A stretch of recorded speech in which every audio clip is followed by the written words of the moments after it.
हाय, कैसे हैं? ठीक हैं? ज्ञान गुरु किसी यूट्यूब चैनल पे आपका स्वागत है। आज हम सीखेंगे उपसंयोजक का सूत्र कैसे लिखते हैं।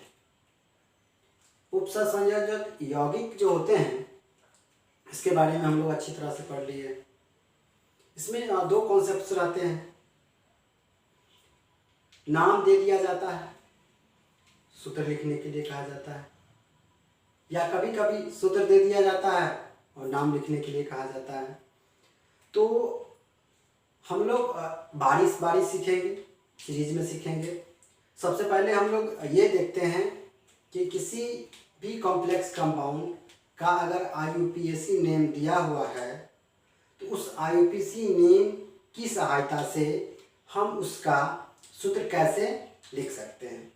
इसको समझने के लिए सबसे पहले हमें कुछ नियमों को जान लेना जरूरी है कि कौन क्या की चीज़ पर हम लोग को ध्यान देना चाहिए, कौन कौन सी बातें उसमें आवश्यक है कि किसी भी कॉम्प्लेक्स कंपाउंड का IUPAC नेमिंग के आधार पर उसका हम लोग सूत्र लिख सकते हैं, फार्मूला। तो हम लोग ध्यान दे रहे हैं सबसे पहले इसके क्या क्या नियम्स हैं। ये उपसंयोजक यौगिक के सूत्र लिखने का नियम है। इस बात पर अगर हम ध्यान दें, इतनी बात अगर हमें याद है, ओनली 6, ये 6 बातें अगर हमें याद है, समझ में आ चुका है, तो हम किसी भी दिए हुए IUPAC कंपाउंड का सूत्र लिख सकते हैं। पहली बात क्या है कि सर्वप्रथम केंद्रीय परमाणु लिखा जाता है। केंद्रीय परमाणु यानी सेंट्रल मेटल, यानी केंद्रीय परमाणु कहने का मतलब हुआ हमारा कि सबसे पहले किसका नाम लिखा जाता है? मेटल का नाम लिखा जाता है। यह होता है सेंट्रल एटम। तो सर्वप्रथम केंद्रीय परमाणु का नाम लिखा जाता है। तत्पश्चात लिगेंडो को अंग्रेजी वर्णमाला के क्रम में लिखा जाता है।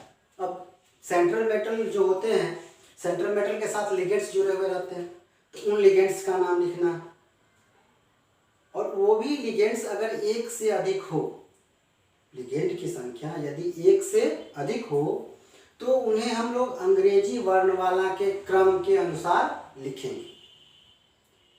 अब अंग्रेजी वर्णमाला का क्रम क्या है कि अगर कोई 2 लिगेंड्स हमारा पास आ रहा है, जैसे कि अगर हम बात करें, एक एक्वा आ रहा है और दूसरा हाइड्रोक्सी आ रहा है। एक्वा ए से होता है, हाइड्रोक्सी H से होता है, तो सबसे पहले नामांकन किसका होगा? एक्वा का होगा, बाद में हाइड्रोक्सी का होगा। तो अल्फ़ाबेटिकल जो होता है, लेटर्स जो होते हैं हमारा अंग्रेजी वर्णमाला होते हैं, उनके क्रमानुसार लिखेंगे। कब? जब एक से अधिक लिगेंड की संख्या हो। तो यही बात कहा गया यहाँ कि तत्पश्चात लिगेंडों को अंग्रेजी वर्णमाला के क्रम में लिखा जाता है यदि एक से अधिक हो तो। इसके बाद लिगेंडों की स्थिति उसके आवेश पर निर्भर नहीं करता है। लिगेंड की स्थिति मतलब लिगेंड की जो नामांकन, जो हम लोग सूत्र लिखेंगे, उस सूत्र में आवेश का कोई मतलब नहीं है कि उस आवेश के आधार पर हम ये निर्धारित नहीं कर सकते हैं कि वो पहले आएगा और दूसरा लिगेंड्स बाद में आएगा। आवेश के अनुसार उसकी स्थिति का कोई क्रम नहीं किया गया है।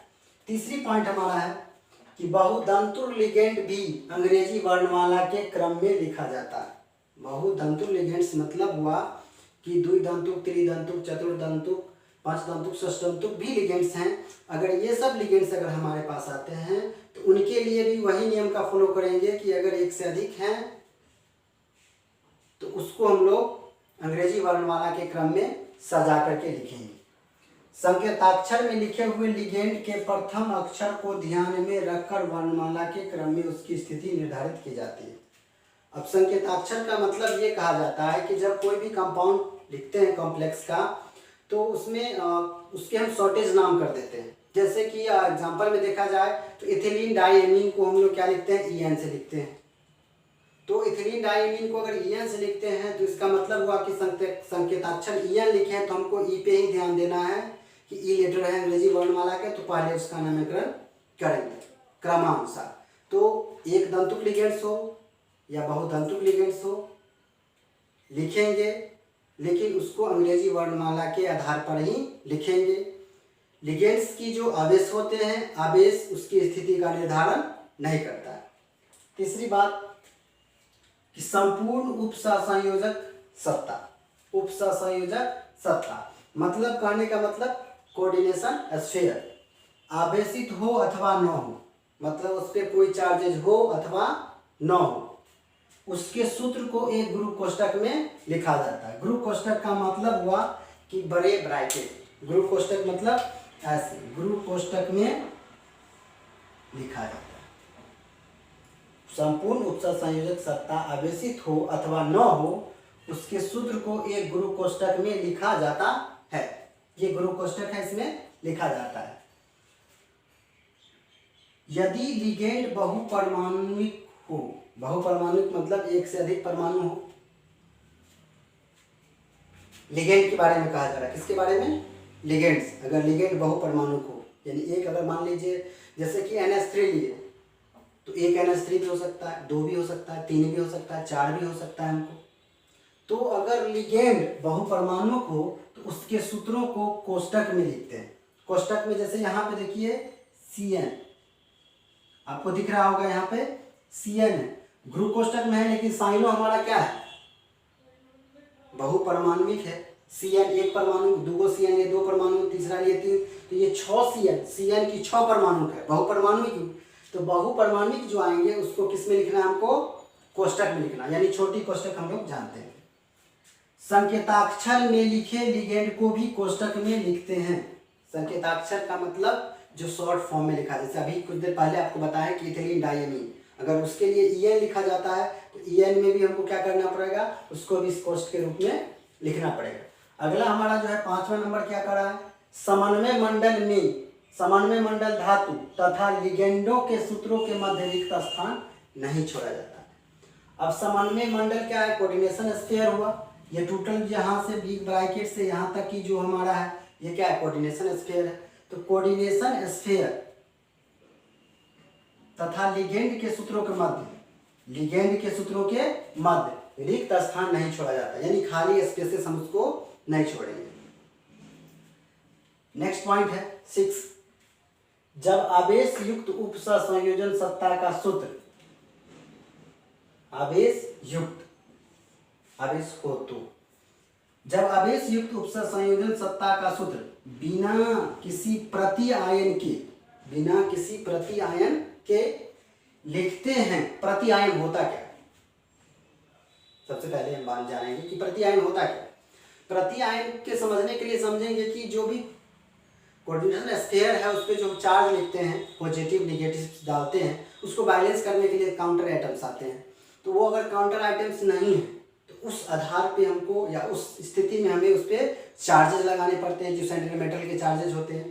तो उस स्थिति में जब आवेश युक्त उपसंयोजन सत्ता का सूत्र बिना किसी प्रति आयन के लिखते हैं तो उपसंयोजन सत्ता का आवेश, उपसंयोजन सत्ता का आवेश गुरु कोष्ठक के बाहर, गुरु कोष्ठक के बाहर, लेफ्ट या राइट देखेंगे, गुरु कोष्ठक के बाहर दाईं ओर गुरु कोष्ठक होंगे, गुरु कोष्ठक होंगे, उसके दाईं ओर मूर्धांक के रूप में, यह है मूर्धांक के रूप में लिखा जाता है, मूर्धांक के रूप में लिखा जाता है, जिसमें पहले आवेश की संख्या, सबसे पहले कितने आवेश हैं? 1 2 3 आवेश की संख्या, फिर आवेश का चिन्ह डालते हैं। अगर पॉजिटिव है तो प्लस डालेंगे, नेगेटिव है तो माइनस का चिन्ह लगाएंगे। तो इस आधार पे हमारा 6 के 6 नियम्स हैं। पहले नियम हमारे बताते हैं कि जब भी लिखेंगे तो सेंट्रल एटम्स को लिखेंगे। सेंट्रल एटम्स के बाद बताया गया कि अगर कोई लिगेंड्स हैं तो उस लिगेंड्स को हम लोग वर्णमाला के क्रम के अनुसार लिखेंगे। थर्ड ये बताया गया कि अगर बहुतंतुक लिगेंड्स हैं तो उसको भी हम लोग वर्णमाला के क्रम के अनुसार ही सजाएंगे। अगर संकेताक्षर भी कोई हमारा लिगेंड्स हैं तो उसको भी हम लोग किसके आधार पर सजाएंगे? वर्णमाला क्रम के आधार पर ही सजाएंगे। चौथा है इसमें आपको कहा गया कि संपूर्ण अगर सत्ता कोऑर्डिनेशन स्फीयर अगर आवेशित हो अथवा आवेशित न हो, उसके अगर सूत्र एक गुरु कोष्ठक में लिखा जाता है। यदि लिगेंड बहुपरमाणुक हो तो उनके सूत्रों को कोष्ठक में लिखा जाता है। 5वें नंबर में फिर था आपका कि समन्वय मंडल और धातु के जो लिगेंड्स होते हैं उसके मध्य में कोई रिक्त स्थान नहीं छोड़े जाते हैं। 6ठे नंबर में था कि कोई भी उपसंयोजन सत्ता का सूत्र अगर लिखना है बिना आवेश युक्त मतलब उस पर आवेश है अगर लिखना है तो मूर्धांक के रूप में लिखेंगे। वो मूर्धांक के रूप में लिखेंगे तो गुरु कोष्ठक के दाईं और मूर्धांक में लिखेंगे, और दाईं और मूर्धांक में लिखेंगे तो सबसे पहले हम लोग लिखेंगे आवेश की संख्या को, फिर आवेश के चिन्ह को। आवेश की संख्या अगर 4 है तो 4 लिखेंगे, 3 है 3 लिखेंगे, फिर अगर पॉजिटिव है तो प्लस लिखेंगे, निगेटिव है तो माइनस लिखेंगे।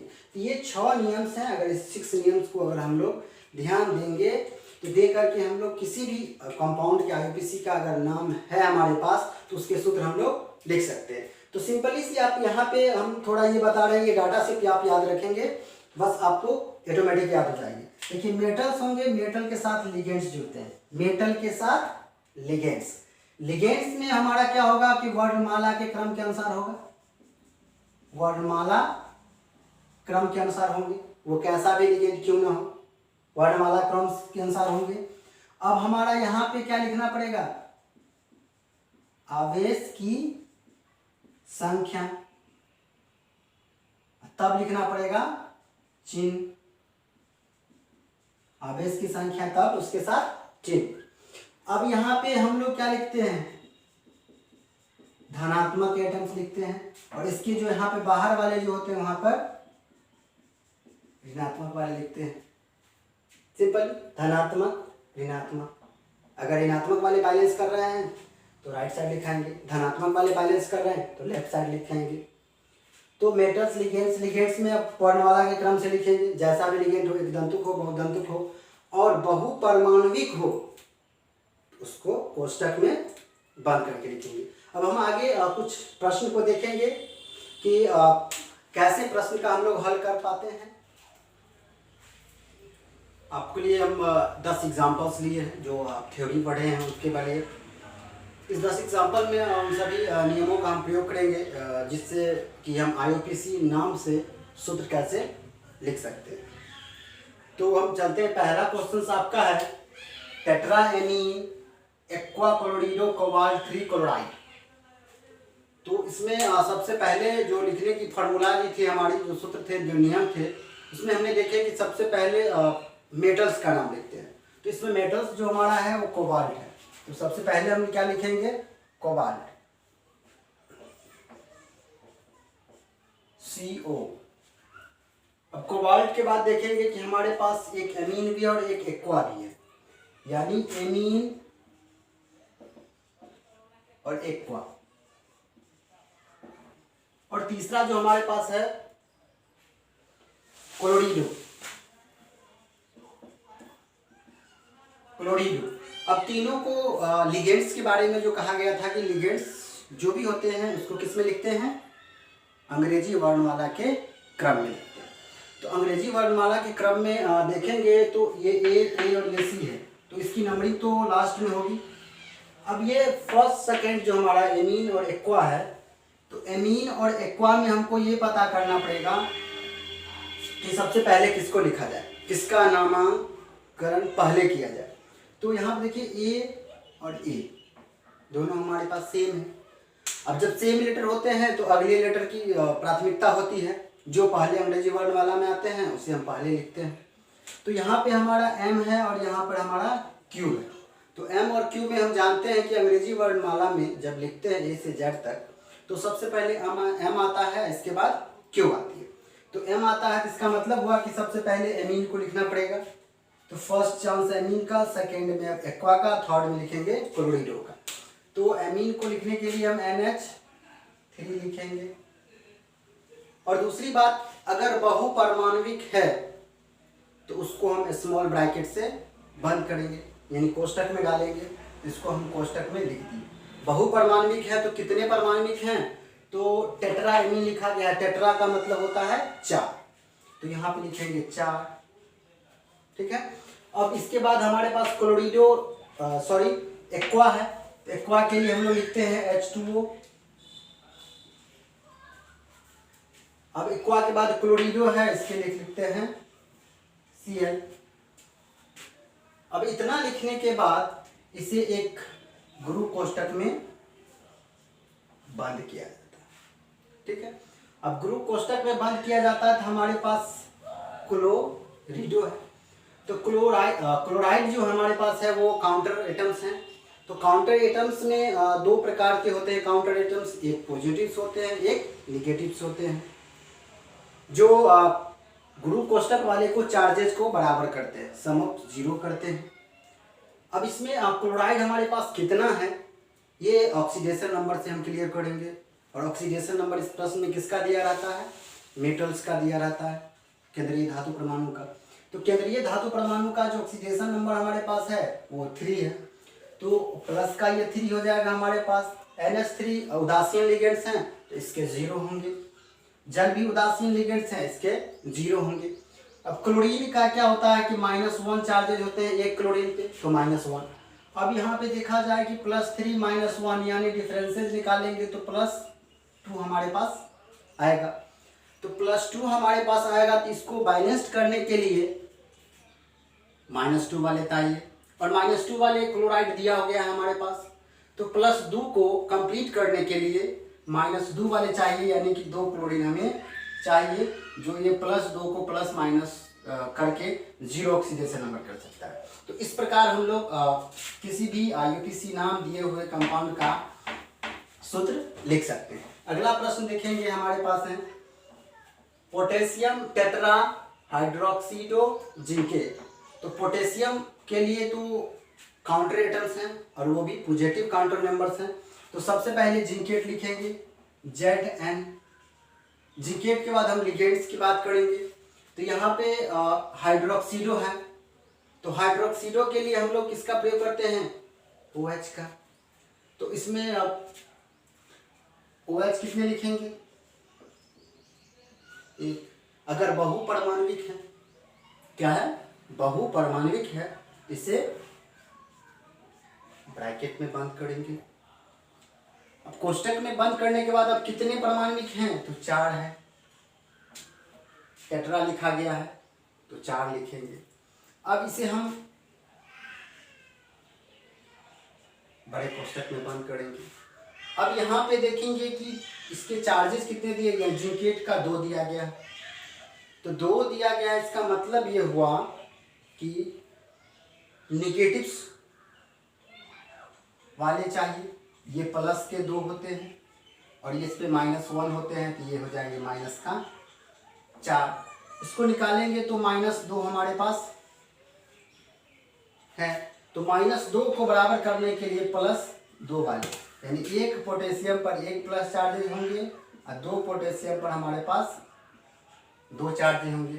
-2 + 2 को चार्ज को इक्वल करने के लिए, पॉजिटिव नेगेटिव को इक्वल करने के लिए, यानी सम ऑफ 0 आना चाहिए, इसके लिए हमें 2 पोटेशियम लेने की आवश्यकता है। तो इस प्रकार हम लोग दूसरे प्रश्नों का भी आंसर निकाल लिए, यानी सूत्र क्या हुआ।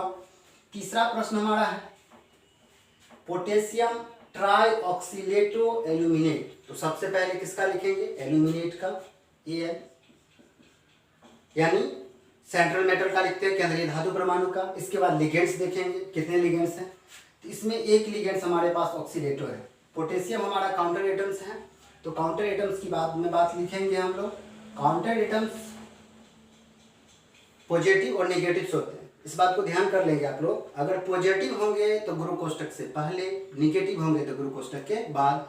कितने काउंटर एटम्स पॉजिटिव लेंगे, कितने काउंटर एटम नेगेटिव लेंगे, ये गुरु कोष्टक में जो मूर्धांक के अंगर में हम लोग चार्ज जो बच जाते हैं उस चार्ज को बराबर करने के लिए लिखते हैं। अदरवाइज अगर काउंटर एटम्स नहीं दिया रहे तो सिर्फ मूर्धांक के जगह पे हम लोग चार्ज को लिखते हैं। चार्ज में पहले चार्ज की संख्या को लिखते हैं, फिर इसके चार्ज का चिन्ह लिखते हैं, यानी अब इसका चिन्ह को। तो ये एल्यूमिनियम लिखे ट्राइऑक्सिलेटो। ऑक्सीलेटो को हम लोग सूत्र जानते हैं, C2O4 होता है। अब ये ट्राई 3 है, ट्राई है, तो 3 के लिए हम लोग जानते हैं कि अगर 3 है तो उसके लिए पहले बंद करेंगे कोष्टक में, इसके लिए लिखेंगे 3। इसके बाद अब अगला कोई लिगेंड्स नहीं है तो इस लिगेंड्स के लिए हम लोग क्या करेंगे? बंद करेंगे गुरु कोष्टक में। अब यहाँ पे लिखेंगे एल्यूमिनियम का हमको +3 चार्जेस दिया रखा है, और C2O4 ऑक्सीलेटो जो हमारा होता है COO-, ये हमारा जो होता है C2O4 है, इस पे -2 चार्जेज होते हैं। इस प्रकार एक पर अगर -2 चार्ज है, तो अगर ये 3 लेंगे तो इसके मतलब हुआ कि -6 चार्जेज हमारे पास हो जाएंगे। अब -6 + 3 को करेंगे तो हमारे पास -3 आ जाएंगे। अब -3 को बैलेंस करने के लिए कितने पोटेशियम चाहिए? जैसा कि हम लोग जान चुके हैं कि एक पोटेशियम पे 1 प्लस चार्जेज होते हैं, 2 पोटेशियम लेंगे तो 2 प्लस चार्जेज होंगे, 3 पोटेशियम लेंगे तो 3 प्लस चार्जेज। तो -3 को इक्वल करने के लिए +3 चाहिए, तो यहाँ पे +3 चाहिए, इसका मतलब हमें पोटेशियम कितना लेना पड़ेगा? 3 लेना पड़ेगा।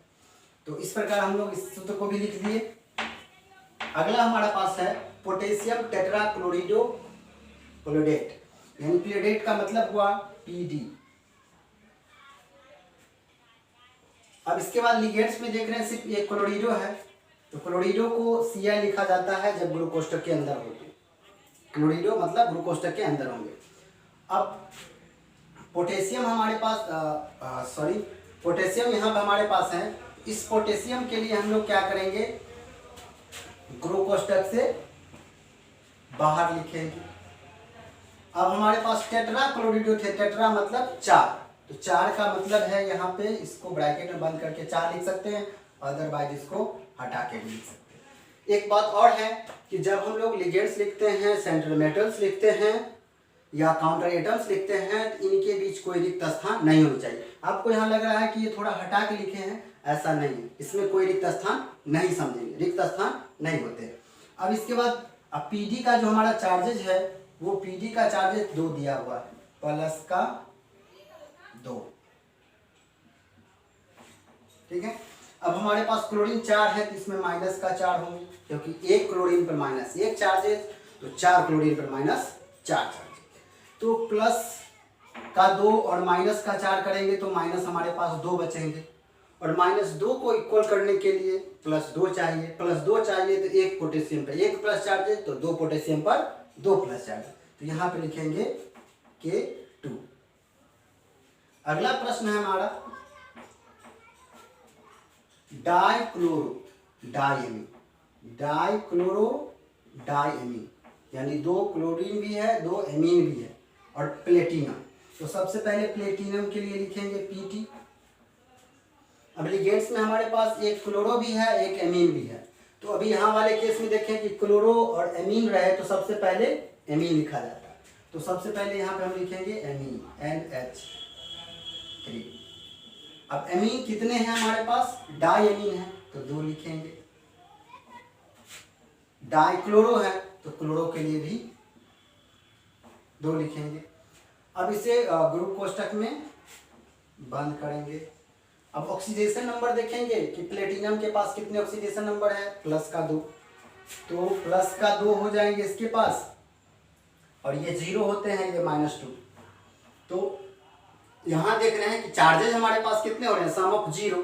जब चार्जेस सम ऑफ 0 हो जाए तो काउंटर एटम की जरूरत भी नहीं है, और जरूरत यहाँ पे दिया भी नहीं है। अगर जरूरत होता तो काउंटर एटम्स इसमें जुड़ा हुआ रहता, काउंटर एटम्स नहीं रहते हैं तो चार्जेस इसके ऊपर लिखे जाते हैं। तो यहाँ पे तो कोई चार्जेस बच नहीं रहे हैं, तो यहाँ पे कोई चार्जेस हम लोग नहीं लिखेंगे।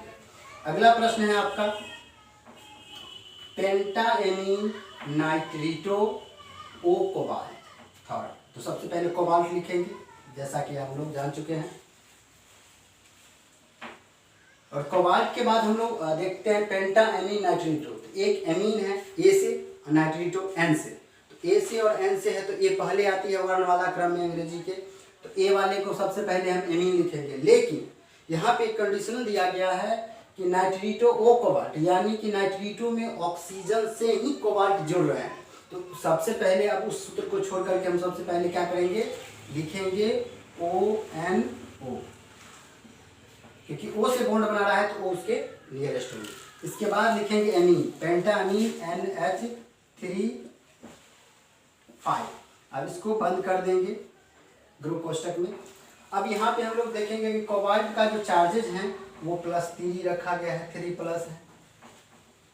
अब ONO का -1 चार्जेज होते हैं, NH3 0 चार्जेज वाले हैं। तो ये सबको सम ऑफ बैलेंसिंग करेंगे तो हमारे पास बच जाते हैं +2। तो +2 चार्जेज, इसमें तो कोई काउंटर एटम्स तो है नहीं। जब काउंटर एटम्स नहीं रहते हैं तो चार्ज को क्या करते हैं? इस मूलधन के ऊपर हम लोग लिख देते हैं। इस प्रकार ये नामांकन हुआ। सेम क्वेश्चंस है, यहाँ पे ऑक्सीजन से कहा कि कोबाल्ट जुड़ा हुआ है, यहाँ नाइट्रोजन से कोबाल्ट है। तो इस वाले केस में हमको क्या लिखना पड़ेगा, CO कोबाल्ट लिखना ही पड़ेगा। N से है तो यहाँ पे सिर्फ NO2 लिखेंगे। पेंटाएमीन है तो NH3 5 क्रॉसटक में बंद करेंगे। तो बाकी बात सब चीज वही देख रहे हैं। NO2 पे भी हमारा एक ही माइनस चार्जेज होते हैं, तो ये 1 और ये 2 प्लस 3 है प्लस में, तो 3 प्लस और 1 माइनस जाएगा तो हमारे पास बचेंगे 2 प्लस चार्जेज। तो यहाँ पे भी लिखना पड़ेगा 2 प्लस चार्जेज। सबसे पहले चार्ज की संख्या, फिर इसके बाद चार्ज का चिन्ह। ध्यान रखना, अगर हम ऐसा लिखते हैं तो हमारे पास गलती हो जाएगी। पहले अगर हम प्लस लिखेंगे और तब 2 लिखेंगे तो ये गलत माना जाएगा। हमें सबसे पहले चार्ज की संख्या और प्लस चार्ज का चिन्ह, अब इसका चिन्ह लिखते हैं। अगला क्वेश्चन हमारे पास है डाइक्लोरिडो 20 एथीन 1,2 डाइएमीन कोबाल्ट 3। तो सबसे पहले कोबाल्ट, इसके बाद डाइक्लोरिडो 20 का मतलब क्या होता है कि 2 हमारा दिया है। जब कोई हमारा बहुत बड़ा अगर परमाणु होता है, लिगेंड्स होते हैं षष्ठधातुक पंचधातुक, तो उस वाले के नामकरण में क्या होते हैं कि उसकी नामांकरण भी उसी लेटर से होता है और उसका जो लिखते हैं वो भी हमारा सेम लेटर होता है। तो उसके लिए 20-30 हम अगले लेक्चर्स जो होंगे, जब हम लोग सूत्र से नामांकरण लिखेंगे, जब हमें सूत्र दिया रहेगा और उसका नाम लिखेंगे, IUPAC नेम लिखेंगे, तो उस जगह पे हम लोग इस चीज़ को अच्छी तरह से क्लियर कर लेंगे कि किस जगह पे हम लोग 20 लिखते हैं और किस जगह पे हम लोगों को ट्राइस लिखा जाता है। तो यहाँ पे कोबाल्ट लिखेंगे। इसके बाद डाइक्लोरिडो है, तो डाइक्लोरिडो के लिए हम लोग Cl2 लिखेंगे, एक ही परमाणु का है। और एथीन डाइएमीन को हम लोग EN लिखते हैं। एथेन 1,2 डाइएमीन को EN लिखा जाता है। और कितना है, 20 का मतलब होता है 2, तो यहाँ पे लिखेंगे 2। इसको बिग ब्रैकेट में क्या करेंगे, क्लोज करेंगे। अब क्लोज करने के बाद यहाँ देख रहे हैं कि एथिलीन डाइएमीन का जो चार्जेज होते हैं 0 होता है। 1 क्लोरीन पर 1 माइनस चार्जेज, 2 क्लोरीन पर 2 माइनस चार्जेज। कोबाल्ट का ऑक्सीडेशन नंबर कितना दे रखा गया है, प्लस का 3, तो +3 - 2 यानी +1 बच रहा है। तो इस पे चार्जेज हो जाएंगे सिर्फ 1 प्लस चिन्ह। 1 प्लस चिन्ह का मतलब क्या हुआ कि A1 प्लस है हमारे पास। अब तीसरा जो हमारा नेक्स्ट जो क्वेश्चन है, टेट्राकार्बोनिल निकल, तो निकेल लिखेंगे। टेट्राकार्बोनिल है तो कार्बोनिल CO, कार्बोनिल, कार्बोनिल बहुपरमाणविक हुआ, एगो कार्बन है एक ऑक्सीजन है, तो बहुपरमाणविक है, जिसके लिए इसको ब्रैकेट में बंद करेंगे। अब टेट्रा है तो टेट्रा के लिए 4 लिखेंगे, ब्रैकेट बंद करेंगे, गुरु कोष्ठक बंद करेंगे। अब कार्बोनिल की चार्जेस 0 होते हैं, निकेल का ऑक्सीडेशन नंबर भी 0 दिया है, तो 0 0 यानी टोटल हमारे पास 0 है, तो इस पर कोई चार्ज देने की आवश्यकता नहीं है। लास्ट क्वेश्चन हमारे पास है मर्क्यूरी टेट्राथायोसाइनेटो कोबाल्टेट 3। तो कोबाल्टेट की मतलब कोबाल्ट, मर्क्यूरी टेट्राथायोसाइनेट, तो देखिए मर्क्यूरी जो भी हमारे पास है पोटेशियम की तरह व्यवहार करेगा, यानी पॉजिटिव काउंटर एटम्स है। तो पॉजिटिव काउंटर एटम्स हैं, इसे बाद में लिखेंगे। और कहाँ लिखेंगे आपको बता दिया गया है, यहाँ देख सकते हैं कि पॉजिटिव वाले को कहाँ लिखा जाता है, नेगेटिव वाले को हम लोग कहाँ लिखते हैं। तो इसको कोबाल्ट के बाद टेट्राथायोसाइनेटो, तो SCN को थायोसाइनेट बोलते हैं, बहुपरमाणविक है, सल्फर है, कार्बन है, नाइट्रोजन है, बहुपरमाणविक है, इसे ब्रैकेट में बंद करेंगे। अब टेट्रा है, टेट्रा का मतलब है कि ये 4 है, ब्रैकेट बंद। अब इसके बाद क्या है कि इस पे -1 चार्जेज होते हैं, SCN पे -1 चार्जेज होते हैं। तो -1 चार्जेस का मतलब हुआ कि 4 लिए तो ये माइनस का 4 चार्ज दे रहा है, और ये प्लस का 3 है तो प्लस का 3।